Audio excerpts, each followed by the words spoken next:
Arrestation à Palerme du numéro 1 de la mafia, sans doute l'instigateur des attentats qui ont coûté la vie aux juges Falcone et Borsellino. Hausse de l'essence, plus 5 centimes par litre aujourd'hui, et du tabac, lundi, plus 15%. Les Américains organisent une sorte de blocus naval de l'île d'Haïti pour empêcher les réfugiés boat people de déferler aux États-Unis dès que Bill Clinton sera installé au pouvoir mercredi. Les sports, Souria Bonali, championne d'Europe de patinage pour la 3e fois consécutive. Dans ce journal, le portrait également de l'équipe d'Angleterre de rugby, grandissime favorite du tournoi des 5 Nations avant le match de demain contre le 15 tricolore. Invité de ce journal, le réalisateur américain Spike Lee qui a consacré son tout dernier film à la vie du militant noir révolutionnaire Malcolm X, assassiné il y a 27 ans à Harlem. Madame, Monsieur, bonsoir. Le numéro 1 de la mafia a été arrêté en douceur ce matin à Palerme. Toto Riina a échappé depuis plus de 20 ans à la police. Il avait transformé son visage. Plusieurs repentis l'accusent d'avoir organisé les attentats à l'explosif contre les juges antimafia Falcone et Borsellino. Le parrain du clan de Corleone avait déjà été condamné 3 fois à la perpétuité par contumace, bien sûr, et on lui impute au moins 80 assassinats. Reportage de notre correspondant Jean-Louis Le Sen. Salvatore Riina, c'était lui, en photo, il y a plus de 20 ans. Par la grâce des ordinateurs de la section scientifique du FBI américain, il était devenu cela 20 ans plus tard. C'est grâce à ce nouveau visage que des témoins avaient pu le reconnaître sur les lieux mêmes de l'attentat contre le juge Giovanni Falcone en mai dernier.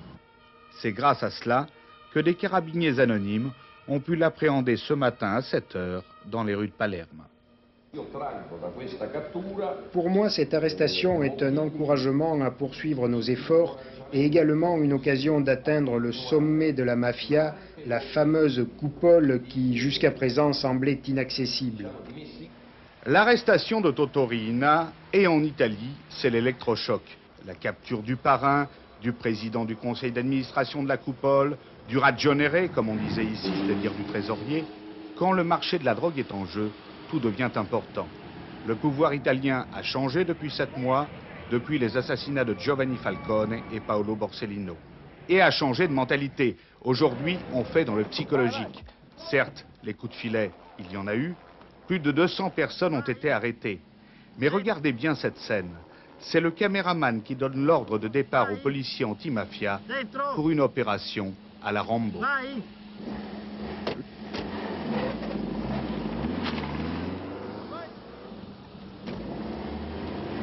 Le repenti Tommaso Buscetta, un des premiers à avoir accepté de collaborer avec la justice, a déclaré dans une récente interview que du jour où Riina tomberait, éclaterait une guerre fratricide de tous contre tous qui aboutirait à la fin de Cosa Nostra. Une perspective que n'excluent pas les autorités italiennes. Mais la redoutent-ils vraiment? Car pendant que les mafiosi s'entretuent, ils n'assassinent personne d'autre. En attendant, la photo de Toto Riina prise ce matin après son arrestation prouve que le FBI n'avait pas tout à fait tort. En Angleterre, le château de Windsor va rouvrir ses portes demain après le grave incendie qu'il avait en partie ravagé le 20 novembre. Mais la monarchie britannique n'est guère flambarde. Un nouveau scandale embarrasse en effet la famille royale, la publication du script d'une conversation très intime entre Charles et sa girlfriend.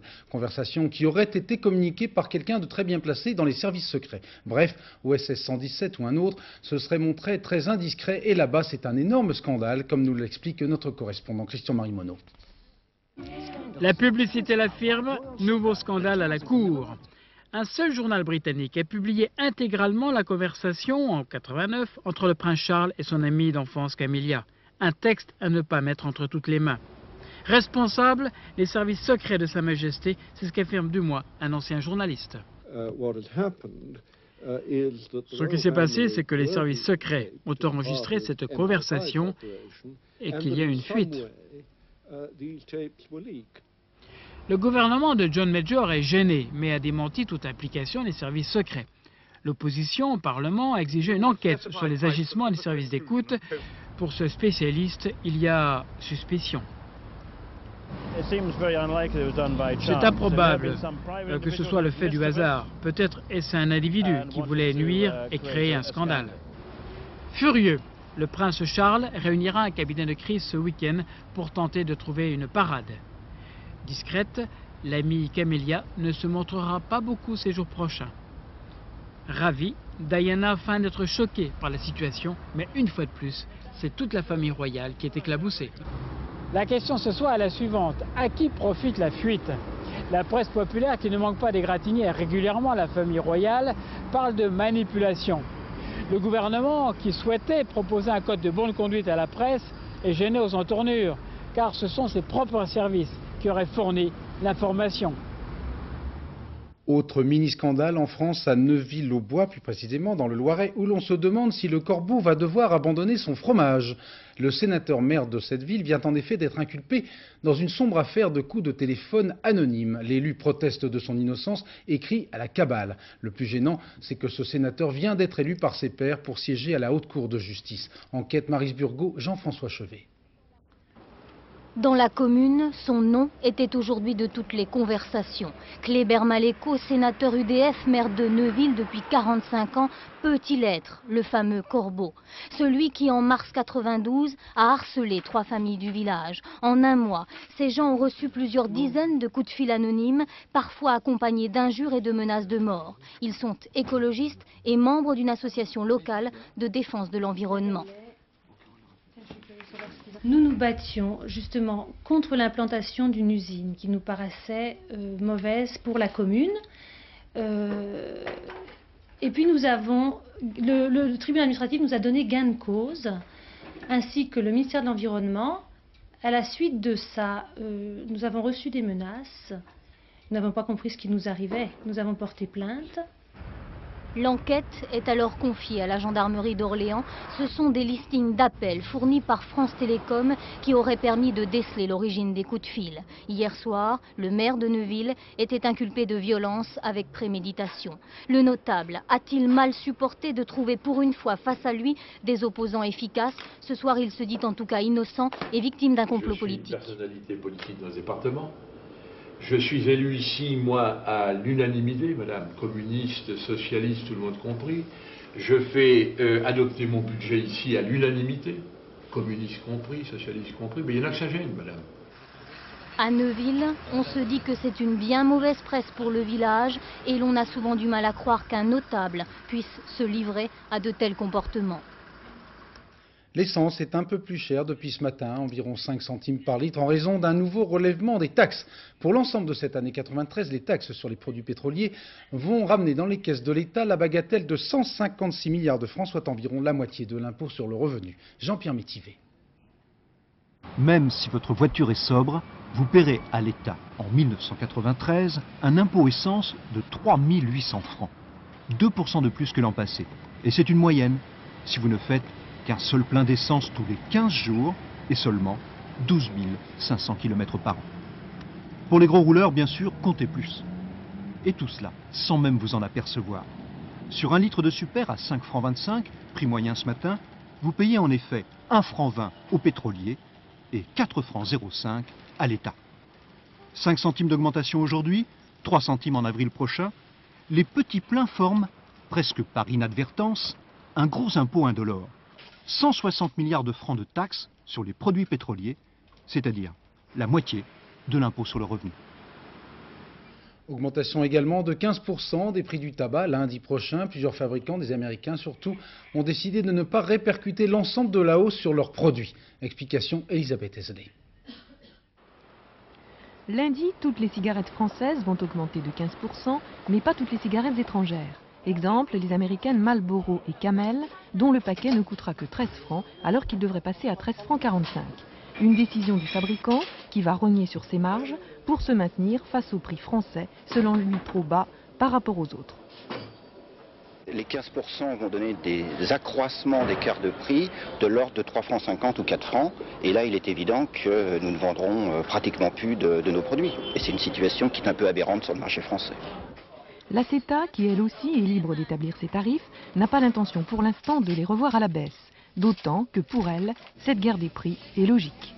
Il y a un grand paradoxe à toute cette affaire, mais auquel on pouvait s'attendre. À partir du 1er janvier, nous n'avons plus le droit de faire de publicité. Et bien à partir de ce moment-là, il ne reste qu'une seule arme. Ce sont les prix. Une guerre des prix allumée par les Américains qui annoncent même pour lundi des baisses de 20% sur certaines marques. Un effet pour le moins inattendu de la loi Evin. La politique, Jacques Delors réunit cet après-midi et demain à Paris le gratin de la social-démocratie européenne. Reportage Nathalie Saint-Cric, Jean Cornu. Ici, on pense, on n'est pas là pour invectiver le RPR. On réfléchit, officiellement on ne fait pas campagne, on déclare même vouloir faire de la politique autrement. Alors, on colloque pendant 2 jours. Tout le gratin socialiste et apparenté est là pour communier, s'interroger sur l'avenir de la social-démocratie. Contribution de Michel Rocard en forme de pique à Pierre Bérégovoy. Sur les retraites, le fond est bon mais la forme catastrophique. Michel Rocard en donneur de leçons, Jacques Delors en bâtisseur d'avenir. Chacun a fait son deuil des prochaines législatives et se projette au-delà. Il faut voir loin et large. On ne peut pas se contenter de gérer à court terme les problèmes qui se posent. Bref, aujourd'hui, on maniait des idées, des concepts. Pas question d'ambition personnelle ou de candidature à la présidentielle, tous ces sujets qui fâchent. Ils ressurgiront le moment venu. Rocard reste le candidat dit naturel des socialistes et Jacques Delors, lui, grimpe dans les sondages. Commentaire imagé de Jacques Chirac après l'annonce par Pierre Bérégovoy d'un transfert budgétaire de 20 milliards de francs pour financer les retraites. C'est, a-t-il dit, la méthode du sapeur camembert, celui qui creuse un trou pour en boucher un autre. Les dockers CGT de Marseille ont entériné aujourd'hui le protocole d'accord proposé par leurs employeurs. Toujours à Marseille, le tribunal administratif a annulé la décision du ministre de la Défense d'installer un centre radioélectrique militaire, donc en plein milieu du parc naturel régional de Camargue. Quelques jours avant de prendre possession de la Maison-Blanche, Bill Clinton est revenu sur l'une de ses grandes promesses électorales, à savoir suspendre le rapatriement systématique des boat people haïtiens. Au contraire, pour empêcher l'exode massif de réfugiés haïtiens, dès que George Bush aura quitté le pouvoir mercredi, les États-Unis ont décidé une sorte de blocus naval et aérien de l'île. Précision avec notre correspondant Bruno Albin. Il avait promis pendant sa campagne électorale d'accorder aux réfugiés haïtiens le droit d'asile aux États-Unis. Hier, le président élu a fait marche arrière. Il continuera de renvoyer les boat people haïtiens chez eux. Je crois toujours qu'il faudrait changer cette politique. Nous y travaillons, mais ce ne sera pas possible dès mon arrivée à la Maison-Blanche. Raison de cette volte-face, des centaines de barques rudimentaires comme celle-ci en construction sur les plages haïtiennes, prêtes à effectuer un voyage sans retour vers Miami. On dit que près de 100 000 personnes, fortes de la promesse du candidat Clinton, pensent partir après l'entrée en fonction du nouveau président.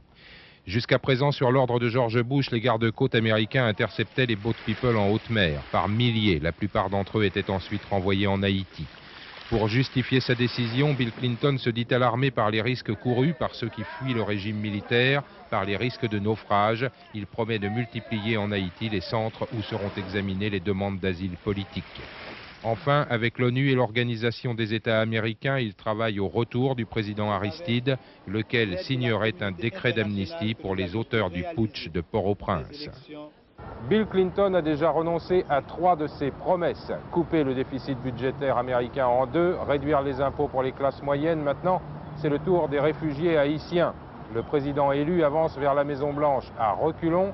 Et si cela n'entame pas encore son capital de popularité, cela fait déjà très mauvais effet. George Bush est intervenu tout à l'heure à la télévision américaine pour annoncer que les Nations Unies avaient donné jusqu'à ce soir 22h, heure française, aux autorités irakiennes pour autoriser un avion de l'ONU à pénétrer dans l'espace aérien irakien. Quelques heures auparavant, Bagdad avait annoncé que sa DCA avait ouvert le feu sur une cible hostile, sans plus de précision, près de Bassora. En Bosnie, l'horizon continue de s'assombrir. Le chef des Serbes bosniaques a en effet rejeté l'ultimatum des 12, lui donnant 6 jours pour accepter l'accord de Genève. Sur le terrain, le Haut-Commissariat aux réfugiés enregistre des attaques de plus en plus nombreuses contre les convois humanitaires. Et les bombardements aveugles continuent sur Sarajevo. François Cornet commande cette scène, hélas, tragiquement quotidienne. Ils étaient venus comme tous les jours à la même heure remplir leur bidon d'eau à une petite source du quartier. La mort a fauché une famille entière en ce début d'après-midi dans ce faubourg de la capitale bosniaque. Sournoisement, les éclats d'un obus de mortier tiré des collines surplombant Sarajevo ont tué 8 personnes et en ont blessé grièvement 19 autres. Regard hébété, presque résigné, de ceux qui ont échappé au massacre. Scène devenue aujourd'hui presque banale en Bosnie. À quelques kilomètres de cette ruelle, sur les hauteurs, les artilleurs serbes ont minutieusement ajusté leurs tirs pour toucher le point d'eau et semer la terreur. Aujourd'hui, Berin, ce petit garçon de 8 ans, est orphelin. Il a perdu son père, sa mère et sa petite sœur dans cet aveugle et diabolique attentat. Les yeux et les larmes d'un enfant innocent qui ne pourra sans doute jamais pardonner au monde des adultes fous. Dans le sud de la Colombie, un volcan est entré subitement en éruption. Dernier bilan, au moins 9 morts, dont plusieurs volcanologues sur place. Patrice Romden. Cela arrive périodiquement. Un jour, la nature se met en colère et il ne fait pas bon passer par là. Cette fois-ci, au sud de la Colombie, le volcan Galeras s'est réveillé sans crier gare. Explosion, bouquets de cendres, roches en fusion et enfin, le répit qui autorise un bilan provisoire. 9 morts, 6 blessés et 4 disparus. Parmi eux, 2 scientifiques. Ils travaillaient sur les émissions de gaz dans le cadre d'une conférence internationale qui se tient actuellement à Pasto, à 25 km de là. La reprise des recherches coïncide avec le lever du jour, dont la lumière révélera le bilan définitif de l'accident. Jean-Claude Roman, meurtrier présumé de 5 membres de sa famille le week-end dernier, a été transféré de Genève dans un hôpital français. Dès que son état de santé le permettra, bien sûr, les enquêteurs l'interrogeront sur les nombreuses zones d'ombre de son existence. L'enquête de Philippe Boisserie et Jacques Girard sur place. Le bail de la location de sa maison l'atteste, Jean-Claude Roman se faisait bien passer pour chercheur et chaque mois, il lui fallait trouver beaucoup d'argent. 7 000 francs pour le loyer, au moins 15 000 francs pour la location de la BMW, plus la voiture de sa femme, plus l'école privée des enfants, l'entretien de la famille, les voyages de vacances, ses déplacements plus particuliers. Au total, au moins 40 000 francs par mois. L'analyse de ses comptes bancaires n'a pas encore résolu l'énigme. Certes, en 1991, une de ses anciennes amies lui confie 900 000 francs. Elle vient de quitter la région et de vendre son cabinet médical. Elle ne sait comment placer l'argent. Roman propose ses services.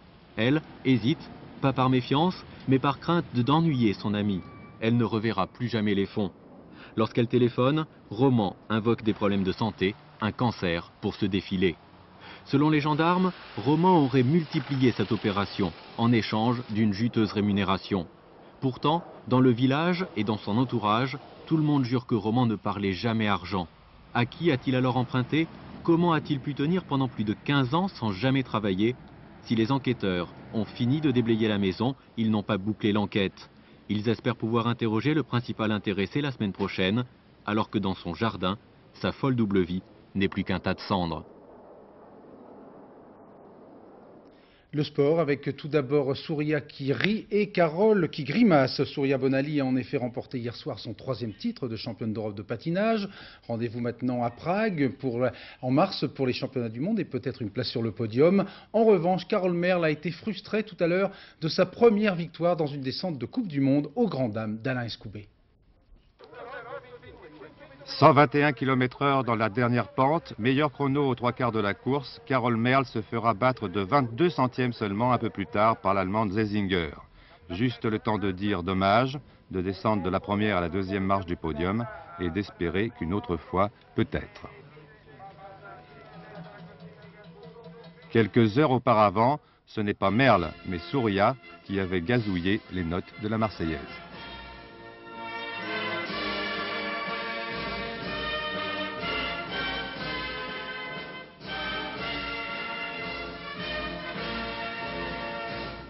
Parmi les 4 saisons de Vivaldi, c'est surtout le printemps qui avait retenu l'attention, avec ses sauts de joie sur lesquels les juges ne se sont pas trompés. Avec 5-8 de moyenne en technique, Souria Bonali prouvait une fois de plus qu'elle était une athlète, restait à démontrer qu'elle était aussi une femme, de charme, ce qu'elle fit de bonne grâce.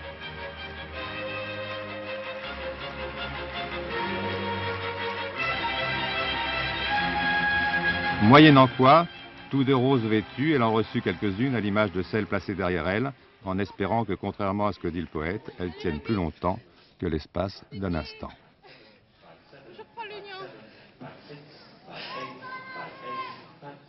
Arrêtez-les, le titre de mes confrères de l'Équipe Magazine vise bien sûr les rugbymen anglais. L'Angleterre sera en effet l'équipe à battre cette année dans le tournoi des 5 Nations après 2 grands chelems consécutifs. Premier match demain face à nos petits coqs gaulois qui vont tenter de battre la Rose au point. Les bookmakers anglais donnent leur équipe favorite à 7 contre 2. Yann Lavoie est allé inspecter sur place ces 15 terreurs. Le voilà le point fort de cette équipe d'Angleterre, le pack. Ses avants forment un bloc qui avance, récupère, percute, rafute et terrorise ses adversaires. Parmi ces garçons qui forment le clan des trentenaires, Jeff Probyn, bientôt 37 ans, est toujours aussi vaillant. Le secret pour durer, ne pas s'entraîner et aussi éviter au maximum les contacts. Plus sérieusement, disons que je joue mon rugby, je prends du plaisir. Et c'est pour ça que je continue.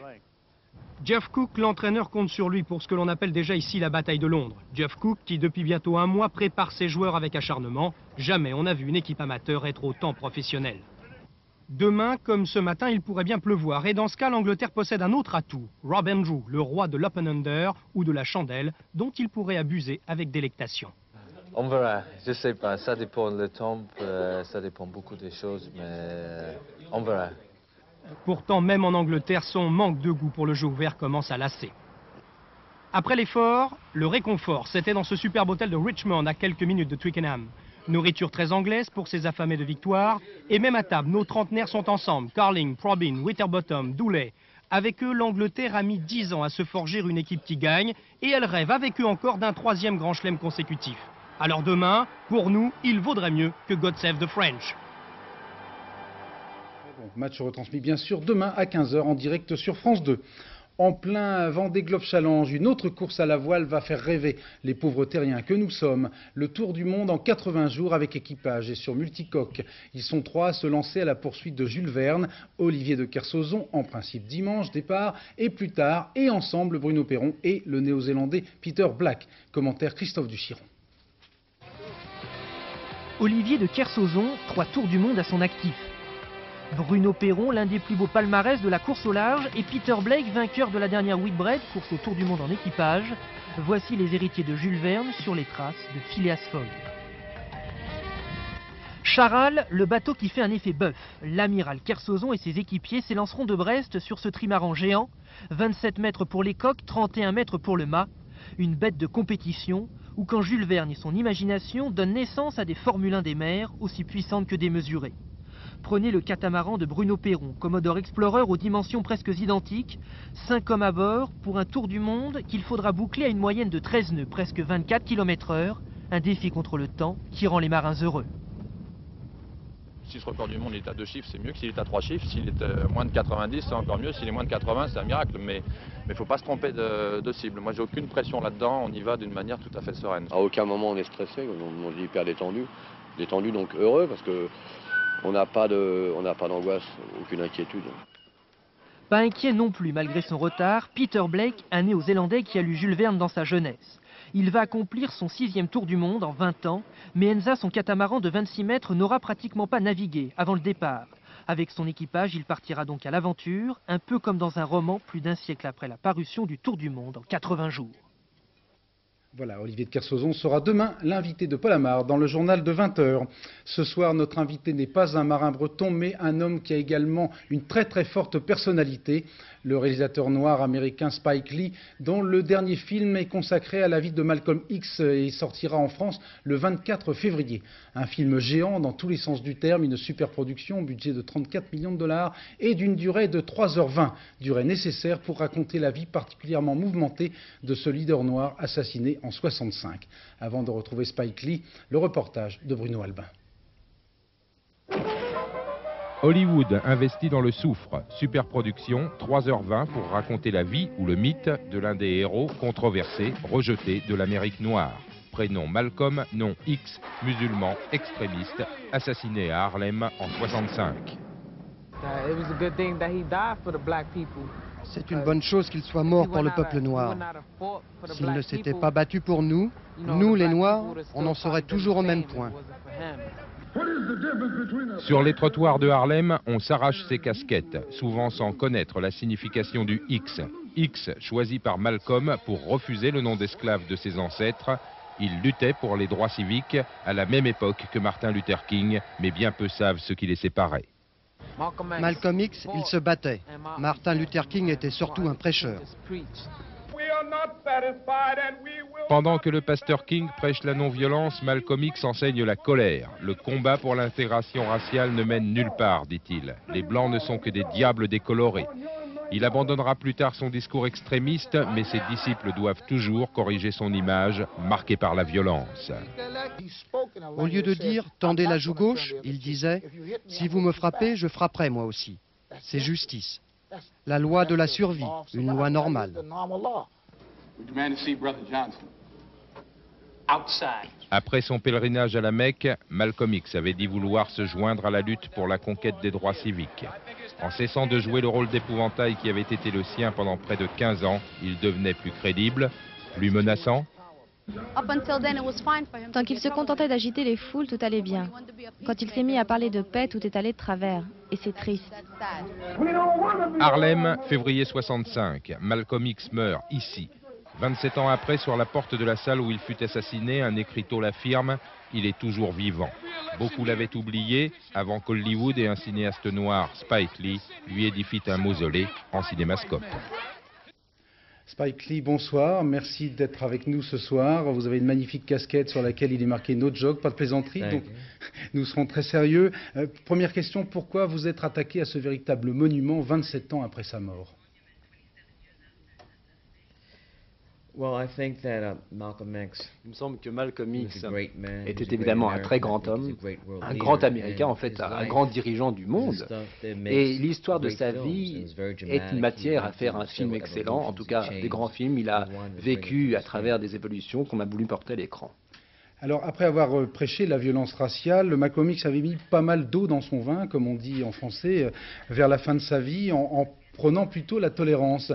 Lequel des Malcolm vous sentez le plus proche? Celui qui était le pur et dur ou celui qui prônait une relative tolérance entre les races? Il me semble que justement, l'une des raisons pour lesquelles j'ai fait le film, c'est que franchement, Malcolm X n'a pas vraiment prôné la violence. Il était en fait l'avocat de l'autodéfense, qui n'est pas la même chose. On a un peu tendance à télescoper les deux points de vue. Bon, j'ai dit une fois que, il a dit que les Blancs étaient en fait des diables décolorés, mais en fait, il est revenu sur ses idées. Moi, je trouve que ce qui est sympathique avec Malcolm X, c'était un personnage intéressant. Je ne veux pas séparer les différentes parties de sa vie. Votre film débute sur l'image d'un drapeau américain brûlé que l'on mélange aux scènes de tabassage d'un automobiliste noir à Los Angeles, des scènes qui ont fait le tour du monde. Est-ce qu'il n'y a pas tout de même, dès le départ, une volonté un peu de provoquer, de choquer? Je veux quand même rectifier. Le film commence effectivement par le drapeau américain qui brûle. On voit Rodney King effectivement qui se fait tabasser, mais il s'agissait de montrer que les choses n'avaient pas beaucoup évolué depuis le temps de Malcolm X, depuis les 27 ans. Alors précisément, vous faites actuellement, passe sur les télévisions américaines, une pub pour des chaussures de sport dont nous ne dirons pas la marque, avec un slogan « Plus il y a de couleurs, plus c'est meilleur ». Alors est-ce que vous avez un vrai espoir d'une amélioration de l'intégration raciale aux États-Unis ou est-ce que vous êtes au contraire plutôt pessimiste? Moi, je suis plutôt optimiste. Bon, ceci ne se ferait peut-être pas de mon temps, mais peut-être que mes enfants, mes petits-enfants, mes arrière-petits-enfants auront le plaisir de voir une Amérique intégrée. Mais enfin, je crois que les choses peuvent s'améliorer, en tout cas pour ce qui concerne les relations raciales. Peut-être pas aux États-Unis, mais dans le monde entier. Bill Clinton entre en fonction mercredi. Question simple, est-ce que vous avez voté pour lui et qu'attendez-vous de lui? On dit même qu'une bonne partie de la communauté noire a voté démocrate. Très juste, moi aussi, effectivement, j'ai voté pour Bill Clinton, mais enfin, je n'ai pas appuyé publiquement sa candidature. Il me semble, quant à moi, que on est plutôt optimiste aux États-Unis maintenant. Je crois qu'on avait l'impression que le pays allait au volo et qu'avec l'arrivée de Clinton, on peut renverser la vapeur.